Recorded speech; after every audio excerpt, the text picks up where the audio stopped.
दोस्त हम पढ़ रहे हैं मूल अधिकार। ठीक है, जो राजस्थान 6 अप्रैल को ऐसे एक एग्जाम होना, उसमें मूल अधिकार से संबंधित एक दो क्वेश्चन तो 100% आएंगे। तो इसलिए आप इसकी जो मैं प्रमुख कुछ इंपॉर्टेंट क्वेश्चन तथ्य पढ़ा रहा हूँ उस पर आप थोड़ा सा ध्यान दे दीजिए।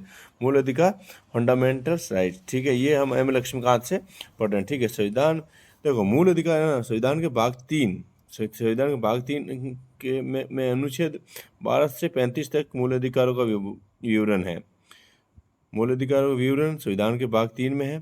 ठीक है, अनुच्छेद 12 से 35 तक। ठीक है, इसमें संविधान निर्माता अमेरिकी संविधान से मूल अधिकारों को लिया गया है, प्रभावित है। मूल अधिकार को कहाँ से लिया गया? अमेरिकी संविधान से प्रभावित है। संविधान के भाग 3 को भारत का मैग्ना कार्टा की संज्ञा दी गई है, ये कई बार पूछा जाता है। ठीक है, मूल अधिकार न्यायोचित, देखो इसकी एक लंबी और विस्तृत सूची में न्यायोचित मूल अधिकारों का उल्लेख किया गया है। वास्तव में मूल अधिकारों के संबंध में जितना विस्तृत विवरण हमारे संविधान में प्राप्त होता है उतना विश्व के किसी भी देश में नहीं मिलता, चाहे वह अमेरिका ही क्यों ना हो। संविधान द्वारा बिना किसी भेदभाव के हर व्यक्ति के लिए मूल अधिकारों के संबंध में गारंटी दी गई है। ठीक है, प्रत्येक व्यक्ति के लिए समानता, सम्मान, राष्ट्रहित, राष्ट्रीय एकता को समाहित किया गया है। मूल अधिकारों का तात्पर्य राजनीतिक लोकतंत्र के आदर्शों की उन्नति से है। ये याद रखना, ये से कई बार सवाल पूछा गया मूल अधिकारों का संबंध किससे है। तो राजनीतिक मूल अधिकारों का तात्पर्य क्या है? राजनीतिक लोकतंत्र के आदर्शों की उन्नति से। यहाँ से कई सवाल पूछे जा सकते हैं कि मूल अधिकार कौन से भाग में आते हैं? भाग 3 में। मूल अधिकार के अनुच्छेद का अनुच्छेद संबंधित अनुच्छेद है, तो भाग 3 में आते हैं। अनुच्छेद संबंधित कौन से? 12 से 3 है। ठीक है, भारत का मैग्ना कार्टा किसे कहा जाता है? ठीक है, भाग 3 को भारत का मैग्ना कार्टा कहा जाता है। ठीक है, और ये न्यायोचित है। इसमें हर व्यक्ति के लिए मूल अधिकारों के संबंध में गारंटी दी गई है। ठीक है, प्रत्येक व्यक्ति को समानता, सम्मान है, इसके बारे में बताया गया है। मूल अधिकारों का तात्पर्य राजनीतिक लोकतंत्र के आदर्शों की उन्नति से है। ठीक, ये अधिकार देश में व्यवस्था बनाए रखने और राज्य के कठोर नियमों के खिलाफ नागरिकों की आज़ादी की सुरक्षा करते हैं। मूल अधिकार का काम क्या है? देश में व्यवस्था बनाए रखना और राज्य के जो कठोर नियमों के खिलाफ नागरिकों की आज़ादी की रक्षा करना है। विधानमंडल के कानून के क्रियान्वयन पर तानाशाही की मर्यादित करते हैं। मूल अधिकार क्या करते हैं? विधानमंडल के कानून के क्रियान्वयन पर तानाशाही को क्या करते हैं? मर्यादित करते हैं। संक्षेप में, इनके प्रावधानों का उद्देश्य है कानून की सरकार बनाना है, ना कि व्यक्ति। ये सवाल भी पूछा गया है कि मूल अधिकार के प्रावधानों का उद्देश्य क्या है? तो कानून की सरकार बनाना, ना कि व्यक्तियों की। ठीक है, मूल अधिकार को ये नाम इसलिए दिया गया है क्योंकि इन्हें संविधान द्वारा गारंटी एवं सुरक्षा प्रदान की गई। मूल अधिकारों को मूल नाम क्यों दिया गया? क्योंकि इन्हें संविधान के द्वारा गारंटी और सुरक्षा प्रदान की गई है। ठीक है, जो राष्ट्र के कानून का मूल सिद्धांत है। मूल इसलिए भी है क्योंकि ये व्यक्ति के चहुमुखी विकास, ये मूल क्यों है सर?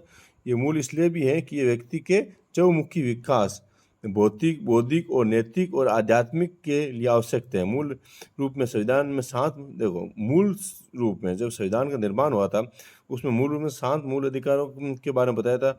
समता का अधिकार अनुच्छेद 14 से 18। ठीक है, सेकंड, स्वतंत्रता का अधिकार अनुच्छेद 19 से 22। तीसरा, शोषण के विरुद्ध अधिकार अनुच्छेद 23 से 24। धर्म की स्वतंत्रता का अधिकार अनुच्छेद 25 से 28। पांचवा, संस्कृति और शिक्षा संबंधी अधिकार अनुच्छेद 29 और 30। छठा, संपत्ति का अधिकार अनुच्छेद 31। सातवां, संवैधानिक उपचारों का अधिकार अनुच्छेद 32। ठीक है, हालांकि ये ध्यान रखना, ये क्वेश्चन कई बार पूछा जाता है। हालांकि संपत्ति के अधिकार को 44वें संविधान अधिनियम 1978 द्वारा मूल अधिकारों की सूची से हटा दिया गया है। जो संपत्ति का अधिकार है उसको 44वें संविधान संशोधन अधिनियम के द्वारा 1978 के द्वारा मूल अधिकारों की सूची से हटा दिया गया है।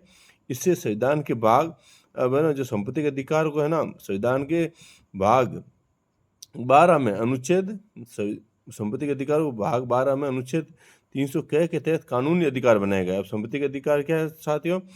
भाग 12 में 300 या ए के तहत क्या है? संपत्ति के अधिकार कानूनी अधिकार है। इस तरह अब वर्तमान में हमारे टोटल मूल अधिकार कितने? 6 हैं। ठीक है, मूल अधिकारों की कुछ विशेषता हैं। ठीक है, इसके बारे में हम देख लेते हैं।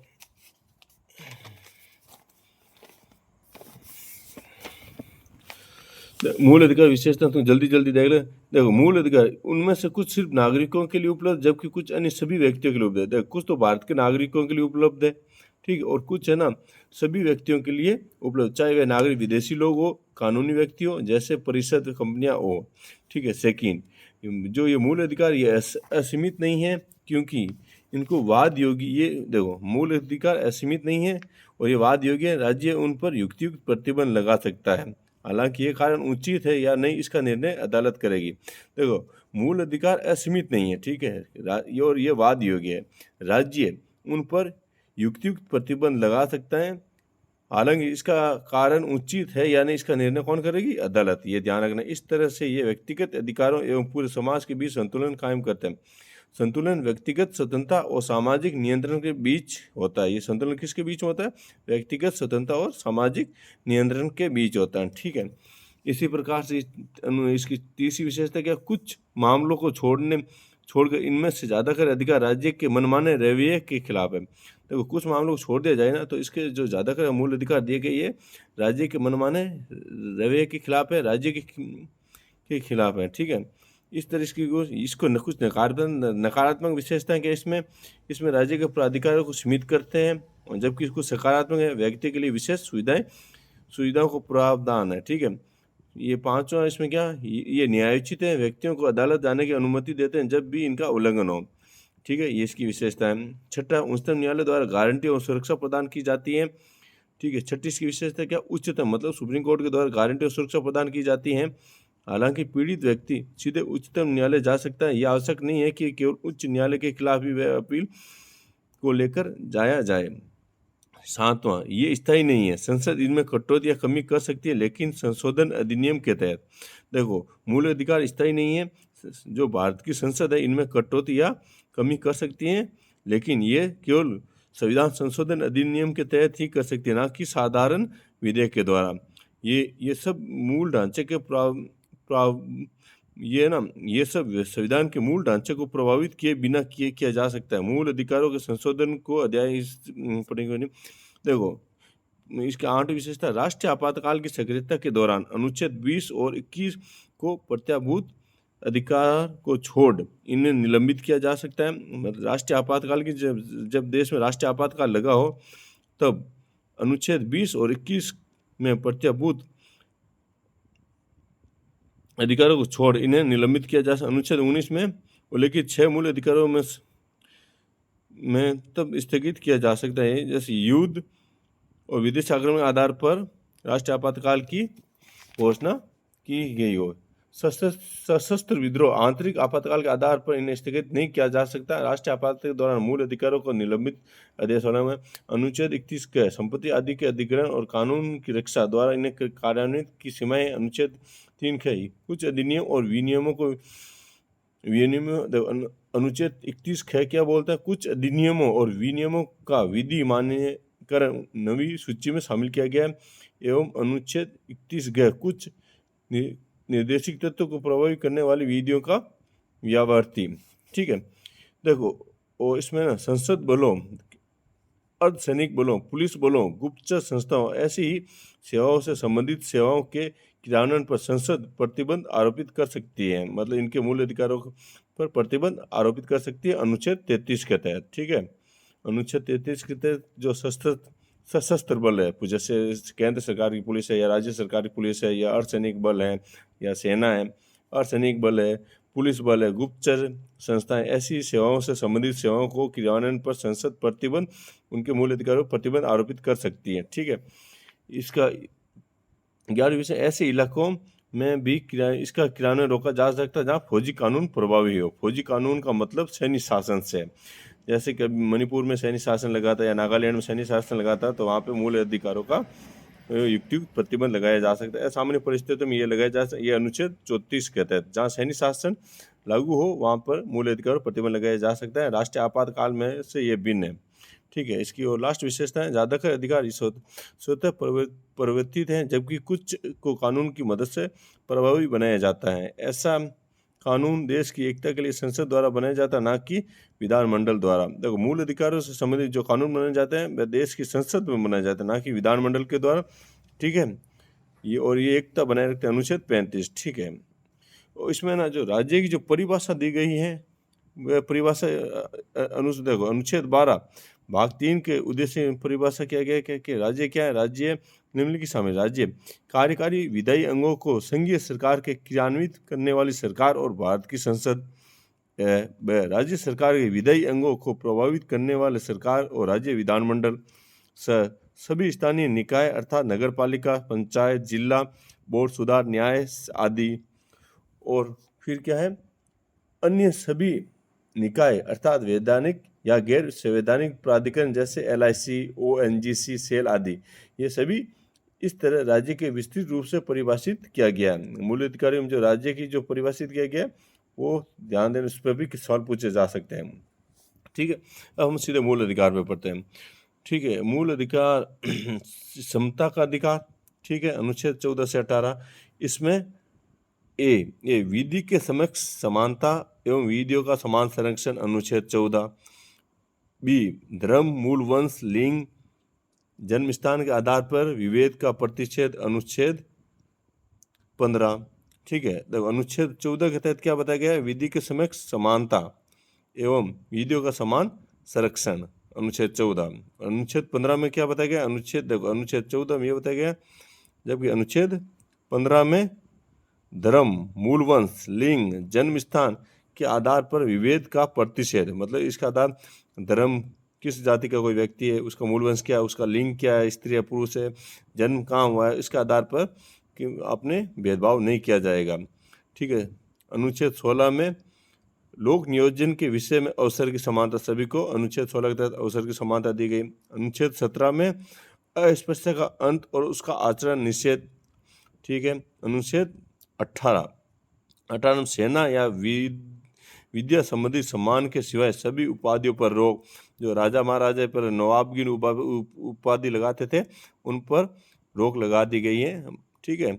सेना या विधि संबंधी सम्मान के सिवाय सभी उपाधियों पर रोक, अनुच्छेद 18। उपाधि पर रोक से संबंधित कौन सा, अनुच्छेद 18, ठीक है, ठीक। इसी प्रकार से अब स्वतंत्रता का अधिकार, अनुच्छेद 19 से 22।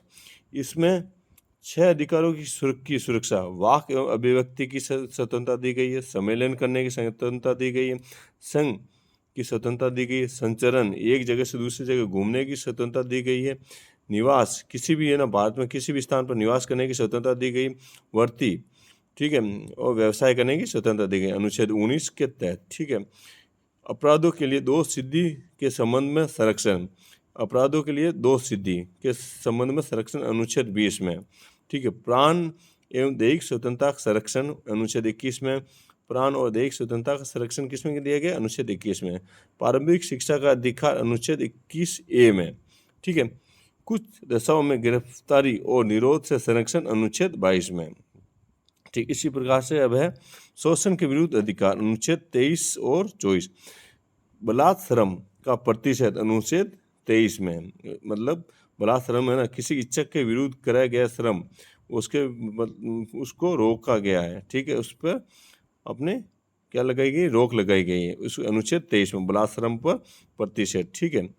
और कारखानों आदि में बच्चों के नियोजन का प्रतिषेध, अनुच्छेद 24 में। अनुच्छेद 24 में जी क्या है, कारखानों आदि में बच्चों के नियोजन का प्रतिषेध, अनुच्छेद 24 में। 14 साल से छोटे बच्चों को जोखिम भरे कारखानों में कार्य करने पर कानूनी रोक लगाई गई है। इसी प्रकार से चौथा, धर्म के स्वतंत्रता का अधिकार, अनुच्छेद 25 से 28 है। इसमें फर्स्ट क्या दिया गया, अंतकरण की और धर्म के अबाध रूप से मानने, आचरण और प्रचार करने की स्वतंत्रता, अनुच्छेद 25 में दी गई है। अनुच्छेद 25 में क्या है, अंतकरण की, धर्म के अबाध रूप से मानने, उसके आचरण और प्रचार करने की स्वतंत्रता, अनुच्छेद 25 में। बी धार्मिक कार्यों के प्रबंधन की स्वतंत्रता, अनुच्छेद 26 में। सी किसी धर्म की अभिवृद्धि के लिए करों के समुदाय के बारे में स्वतंत्रता, अनुच्छेद 27 में, ठीक है। इसी प्रकार से हमें संस्कृति और शिक्षा संबंधी अधिकार, अनुच्छेद 29 और 30 में। अनुच्छेद 29 में क्या बताया गया है साथियों, अनुच्छेद 29 में बताया कुछ शिक्षा संस्थाओं में धार्मिक शिक्षा या धार्मिक उपासना में उपस्थित होने की बारे में स्वतंत्रता, अनुच्छेद 28। अब है 29 और 30, ठीक है। इसमें संस्कृति और शिक्षा संबंधी अधिकार है। अल्पसंख्यकों की भाषा, लिपि और संस्कृति की सुरक्षा, अनुच्छेद 29 में। बी, शिक्षा संस्थाओं की स्थापना, प्रशासन करने का अल्पसंख्यक वर्गों का अधिकार, अनुच्छेद 30 में, ठीक है। और छठा सबसे महत्वपूर्ण है संवैधानिक उपचारों का अधिकार, अनुच्छेद 32। मूल अधिकारों को परिवर्तित कराने के लिए उच्चतम न्यायालय जाने का अधिकार। यदि मूल अधिकारों का हनन हो रहा है तो व्यक्ति सीधे उसको लागू कराने के लिए उच्चतम न्यायालय जा सकता है, अनुच्छेद 32 के तहत। इसके तहत शामिल याचिकाएं हैं बंदी प्रत्यक्षीकरण, परमादेश, प्रतिषेध, उत्प्रेषण और अधिकार परिच्छेद। ये इसमें याचिका आती है। कौन कौन सी आती है? इसका क्रम याद रखना: बंदी प्रत्यक्षीकरण, परमादेश, प्रतिषेध, उत्प्रेषण और अधिकार परिच्छेद, अनुच्छेद 32।